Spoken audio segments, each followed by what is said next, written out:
Hello दोस्तों, मैं विवेक कुशवाहा आप सभी का स्वागत करता हूं आपके अपने यूट्यूब चैनल वैकेंसी अपडेट्स पर। आज की महत्वपूर्ण vacancy nuclear power corporation of India limited NPCIL Kalpakkam Tamil Nadu है। एनपीसीआईएल में stipendiary category first, stipendiary category second, scientific assistant C, assistant grade 1 की पोस्ट की वैकेंसी है।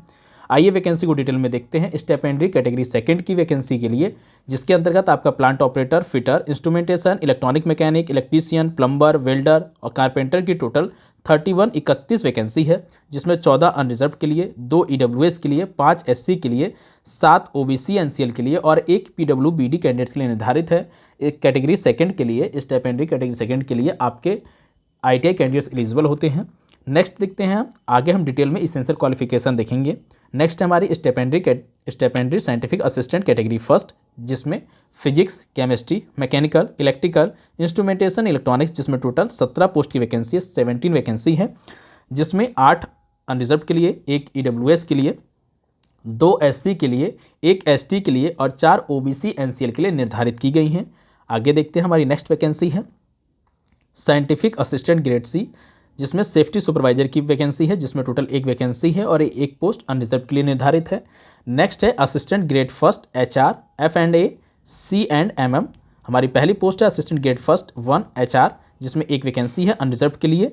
नेक्स्ट है असिस्टेंट ग्रेड 1 F&A, जिसमें टोटल 2 वैकेंसी है, 1 अनरिजर्व के लिए और 1 एससी के लिए। नेक्स्ट है असिस्टेंट ग्रेड 1 C&MM, जिसमें टोटल 1 वैकेंसी है, ये 1 अनरिजर्व के लिए है आपकी। नेक्स्ट में टोटल 4 वैकेंसी है, जिसमें 3 अनरिजर्व के लिए और 1 एससी के लिए निर्धारित की गई है। आगे देखते हैं कि आपके देखिए जो भी कैंडिडेट पीडब्ल्यूबीडी कैंडिडेट्स हैं उनके लिए यहाँ पे टेबल में डिटेल में बताया गया है कि किस कैटेगरी में किस पोस्ट के लिए कौन कौन से आपके जो भी कैटेगरी होती है पीडब्ल्यूबीडी कैंडिडेट्स की, उन सभी की कैटेगरी को डिस्क्राइब किया गया है, किन किन कैंडिडेट्स को एलिजिबल किया गया है। आप पहले ही अपनी चीज़ों को कन्फर्म कर सकते हैं कि आपका सर्टिफिकेट किस कैटेगरी का है, किस चीज़ से बिलोंग करते हैं, आप यहाँ पर डिटेल में देख सकते हैं। इसी प्रकार आप देखते हैं कि आपकी सभी पोस्टों के लिए एसेंशियल क्वालिफिकेशन क्या है। जो भी candidate stipendiary trainee technician category second के प्लांट ऑपरेटर पोस्ट के लिए अप्लाई करेंगे, उनके पास आपका 12th में 50% मार्क्स साथ साइंस साइड से आपका 12th होना चाहिए और कम से कम 50% मार्क्स होने चाहिए उसमें, और साइंस साइड में आपका फिजिक्स, केमिस्ट्री और मैथ आपके सब्जेक्ट के रूप में रहे हों, तब आप इस पोस्ट के लिए एलिजिबल हैं। और इस बात का ध्यान रखें कि आपका हाई स्कूल में कम से कम एक सब्जेक्ट के रूप में इंग्लिश नेसेसरी है, तभी आप इस पोस्ट के लिए एलिजिबल हैं, इस बात का ध्यान रखें।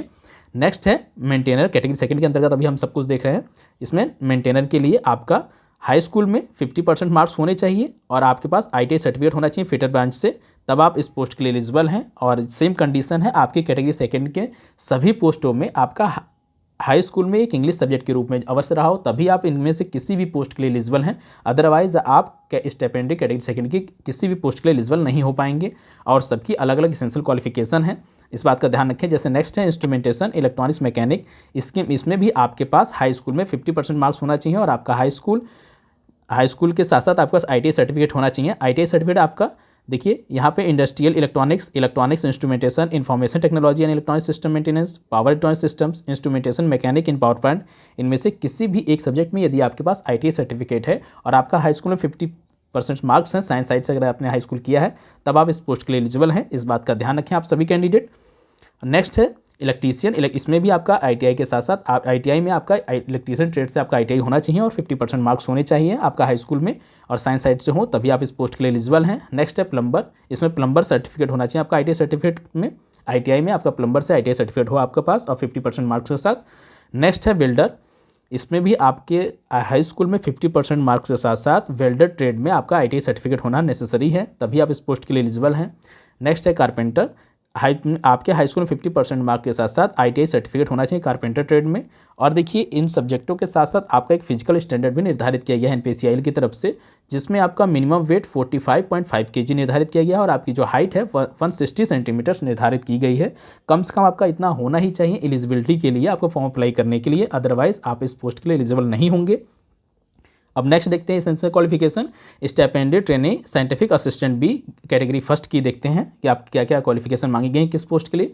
जो भी कैंडिडेट फिजिक्स केमिस्ट्री के लिए अप्लाई करेंगे उनके पास न्यूनतम 60% मार्क्स के साथ बीएससी होना चाहिए और बीएससी में आपका फिजिक्स और केमिस्ट्री के रूप में सब्जेक्ट रहा हो, तभी आप एलिजिबल हैं। देखिए BSc with minimum 60% marks, BSc cell B with physics as principal as and chemistry, mathematics, statistics, electronics and computer science as subsidiary. देखिए जो भी कैंडिडेट इस पोस्ट के लिए अप्लाई करेंगे उनके पास बीएससी ग्रेजुएशन के साथ साइंस साइड से आपका ग्रेजुएशन होना चाहिए और कम से कम 60% मार्क्स होने चाहिए, तभी आप इस पोस्ट के लिए फॉर्म अप्लाई कर सकते हैं। और आप सभी कैंडिडेट्स इस बात का अवश्य ध्यान रखें कि आपका अगर आपने ग्रेजुएशन साइंस साइड से है तो लेकिन आपका इंटरमीडिएट में मैथ इसेंशियल है, आपका मैथ होना अनिवार्य है तथा हाई स्कूल में इंग्लिश एक सब्जेक्ट के रूप में होना इसेंशियल है, अनिवार्य है, तभी आप इस पोस्ट के लिए एलिजिबल हैं, अदरवाइज आप इस पोस्ट के लिए एलिजिबल नहीं हो पाएंगे। नेक्स्ट देखते हैं stipendiary training scientific assistant B category first diploma holders के लिए क्या है। देखिए पहली पोस्ट है मैकेनिकल, जिसमें आपके पास डिप्लोमा में 60% मार्क के साथ आपका मैकेनिकल इंजीनियरिंग में डिप्लोमा होना चाहिए। मैकेनिकल इंजीनियरिंग में रिपेयर एंड मेंटेनेंस में, mechanical engineering maintenance, mechanical engineering power plant, mechanical welding and seat metal engineering में, इनमें से किसी में भी आपका 3 ईयर्स डिप्लोमा है 60% मार्क के साथ, तब आप इस पोस्ट के लिए एलिजिबल हैं। इस बात का ध्यान रखें। यदि आपके पास 2 साल का डिप्लोमा भी है तब भी आप इस पोस्ट के लिए एलिजिबल हैं, लेकिन आपके पास 60% मार्क्स होने ही चाहिए। इस बात का ध्यान रखें आप सभी कैंडिडेट। और आपके हाई स्कूल में एक सब्जेक्ट के रूप में इंग्लिश अवश्य रहा हो, और यदि कोई कैंडिडेट ने हाई स्कूल किया है प्लस आईटीआई किया है उसके बाद डिप्लोमा सेकंड ईयर में एडमिशन लिया है तो वे कैंडिडेट एलिजिबल नहीं है। इस बात का ध्यान रखें। जिन्होंने इंटर के बाद आईटीआई के इंटर करने के बाद डिप्लोमा के सेकंड ईयर में एडमिशन लिया है सिर्फ वही कैंडिडेट एलिजिबल हैं। इसी प्रकार इलेक्ट्रिकल कैंडिडेट्स, जो भी कैंडिडेट्स इलेक्ट्रिकल से हैं उनका डिप्लोमा में 60% मार्क्स के साथ electrical engineering, electrical and electronics engineering, electrical engineering में electronics and power, electrical power systems में आपके पास डिप्लोमा होना चाहिए, तब आप एलिजिबल। नेक्स्ट देखते हैं। नेक्स्ट है आपका इलेक्ट्रॉनिक्स और इंस्ट्रूमेंटेशन डिप्लोमा में 60% मार्क के साथ आपके पास इलेक्ट्रॉनिक्स इंजीनियरिंग में डिप्लोमा होना चाहिए। अप्लाइड इलेक्ट्रॉनिक्स और instrumentation engineering, electronics and instrumentation engineering. देखिए इनमें से किसी भी ब्रांच में यदि आपके पास इलेक्ट्रॉनिक्स का डिप्लोमा है, इसमें से किसी भी ब्रांच में आपके पास 3 साल का डिप्लोमा 60% मार्क के साथ है, तब आप इस पोस्ट के लिए एलिजिबल हैं, आप फॉर्म अप्लाई कर सकते हैं। लेकिन आपका 60% से कम है और इनमें से किसी ब्रांच से आपका डिप्लोमा नहीं है तो आप इस पोस्ट के लिए एलिजिबल नहीं है। और आप सभी कैंडिडेट इस बात का ध्यान रखेंगे कि आपने यदि सेकेंड ईयर से भी, मतलब जैसे इंटर के बाद अगर आपने डिप्लोमा सेकेंड ईयर में एडमिशन लिया है तब तो आप एलिजिबल हैं और आपका डिप्लोमा 60% मार्क्स है। लेकिन यदि आपने हाई स्कूल के बाद आईटीआई किया है, आईटीआई के बाद डिप्लोमा के सेकेंड ईयर में एडमिशन लिया है तो आप एलिजिबल नहीं है। अब देखते हैं कि शारीरिक फिजिकल स्टैंडर्ड क्या क्या दिया गया है, शारीरिक मानदंड क्या है। तो देखिए आपका मिनिमम वेट जो है 45.5 kg होना नेसेसरी है और मिनिमम हाइट जो है 160 सेंटीमीटर्स आपका अनिवार्य है, जरूरी है।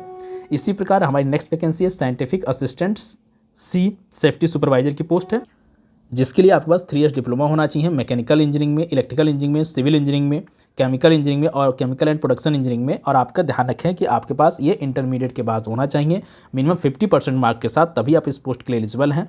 आप सभी कैंडिडेट इस बात का ध्यान रखें।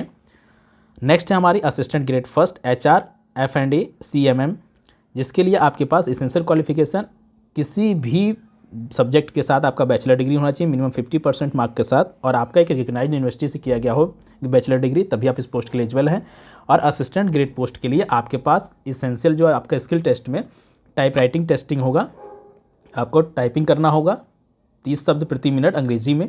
इस बात का ध्यान रखें। आपको जो स्किल टेस्ट होगा उसके अंतर्गत ये डिटेल दिया गया है, आप इसको देख सकते हैं। हम आगे देखते हैं कि आपके लिए और भी क्या क्या इंपॉर्टेंट चीज़ें हैं। देखिए जो भी कैंडिडेट स्टिपेंडी सेकंड के लिए आपका क्वालिफाई होंगे उनको 20,000 रुपये प्रति माह आपका ट्रेनिंग के लिए दिया जाएगा और 2 साल का ट्रेनिंग होगा। प्रथम वर्ष 20,000 और द्वितीय वर्ष 22,000 का उनका पे दिया जाएगा। आपका जो भी कैंडिडेट स्टिपेंडी फर्स्ट के लिए क्वालिफाई होंगे उनके लिए 2 साल का ट्रेनिंग उनके लिए भी है, और उनके लिए 1.5 साल का ट्रेनिंग है। फर्स्ट ईयर में उनका 24,000 रुपये पर मंथ मिलेगा तथा सेकंड ईयर मतलब जो आगे के 6 महीना बचेंगे 1.5 साल का एक्सपीरियंस 18 मंथ का ट्रेनिंग है, जिसमें 1 साल के लिए 24,000 पर मंथ और अगले 6 महीने के लिए 26,000 पर मंथ आपको सैलरी प्रोवाइड की जाएगी। उसके बाद से आपको कंप्लीट पेमेंट प्रोवाइड किया जाएगा। इसी प्रकार जो डिप्लोमा ग्रेजुएट कैंडिडेट्स होंगे उनके लिए 35,400 रुपये का वेतन प्रोवाइड किया जाएगा। आपका ट्रेनिंग का डिटेल अलग अलग दिया गया है। अब आगे देखते हैं कि आपके लिए और भी क्या एसेंशियल क्वालिफिकेशन है। देखिए जो भी कैंडिडेट फॉर्म को अप्लाई कर रहे हैं कैटेगरी स्टिपेंडी कैटेगरी सेकंड के लिए, उनके लिए मिनिमम एज 18 ईयर्स तथा मैक्सिमम 24 ईयर्स, न्यूनतम 18 वर्ष तथा अधिकतम 24 वर्ष एज निर्धारित की गई है। और जो भी कैंडिडेट एज रिलैक्सेशन के लिए एलिजिबल है उन सभी को एज रिलैक्सेशन प्रोवाइड किया जाएगा। इसी प्रकार कैटेगरी फर्स्ट के लिए जो भी डिप्लोमा कैंडिडेट्स हैं साइंटिफिक असिस्टेंट पोस्ट के लिए न्यूनतम 18 वर्ष तथा अधिकतम 25 वर्ष एज निर्धारित की गई है। और जो साइंटिफिक असिस्टेंट सी पोस्ट के लिए फॉर्म अप्लाई करेंगे उनके लिए आयु सीमा न्यूनतम 18 वर्ष तथा अधिकतम 35 वर्ष निर्धारित की गई है। असिस्टेंट ग्रेड 1 पोस्ट के लिए चाहे आप इनमें से किसी पोस्ट के लिए अप्लाई करें उन सभी के लिए न्यूनतम 21 वर्ष तथा अधिकतम 28 वर्ष एज निर्धारित की गई है। और जो भी कैंडिडेट एज रिलैक्सेशन के लिए एलिजिबल हैं उन सभी को एज रिलैक्सेशन प्रोवाइड की गई है, जैसे कि SC/ST कैंडिडेट्स के लिए 5 साल का, OBC कैंडिडेट्स के लिए 3 साल का, PWBD कैंडिडेट्स के लिए 10 साल का, SC/ST PWBD कैंडिडेट्स 15 साल। इस प्रकार जो भी कैंडिडेट्स एलिजिबल हैं उन सभी के लिए एज रिलैक्सेशन प्रोवाइड किया गया है। अब आगे देखते हैं कि आपके लिए और भी क्या इंपॉर्टेंट है। देखिए आपके जो भी कैटेगरी होगी उनके अकॉर्डिंग आपका देखिए आपका सिलेक्शन प्रोसीजर है, सभी में आपका रिटन टेस्ट होगा, उसके बाद स्किल टेस्ट होगा। इस तरीके से एक प्रोसेस अपनाया गया है आपका सिलेक्शन प्रोसेस कंप्लीट, जिसके अकॉर्डिंग आपका सिलेक्शन किया जाएगा कंप्लीटली। इसमें सभी में डिटेल्स सिलेबस को डिटेल में दिया गया है।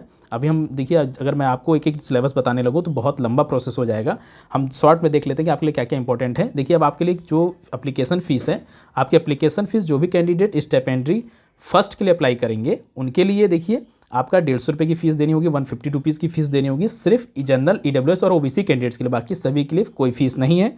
और इसी प्रकार कैटेगरी सेकंड टेक्नीशियन पोस्ट के लिए और असिस्टेंट ग्रेड 1 पोस्ट के लिए जो भी कैंडिडेट फॉर्म फिल करेंगे उनके लिए 100 रुपये फीस पेमेंट करना होगा, और ये 100 रुपये फीस केवल जनरल, EWS और OBC कैंडिडेट्स के लिए ही है। बाकी अदर कैंडिडेट जैसे SC/ST PWBD female ex serviceman candidates, इन सभी के लिए कोई भी फीस का प्रावधान नहीं है, उनके लिए फ्री ऑफ कॉस्ट है। अब नेक्स्ट देखते हैं कि आपके लिए क्या क्या इंपॉर्टेंट डेट्स हैं, आगे उनको डिटेल में देखते हैं कि आपके लिए मोस्ट इंपॉर्टेंट डेट्स क्या हैं। देखिए आपके इन सभी पदों के लिए ऑनलाइन फॉर्म 14 दिसंबर 2023 से स्टार्ट हो चुके हैं, तथा आपका ऑनलाइन फॉर्म अप्लाई करने की लास्ट डेट 5 जनवरी 2024 को निर्धारित की गई है। शाम 5 बजे तक आप फॉर्म को अप्लाई कर सकते हैं, और आपका जो पेमेंट है उसको भी आप 5 जनवरी 2024 तक शाम को 5 बजे तक पेमेंट कर सकते हैं, लास्ट डेट है आपकी। इसी प्रकार वैकेंसी से जुड़ी हर छोटी बड़ी जानकारी प्राप्त करने के लिए आप हमारे चैनल वैकेंसी अपडेट को सब्सक्राइब करें, हमारी वीडियो को लाइक करें, शेयर करें और अपना सपोर्ट बनाए रखें। धन्यवाद।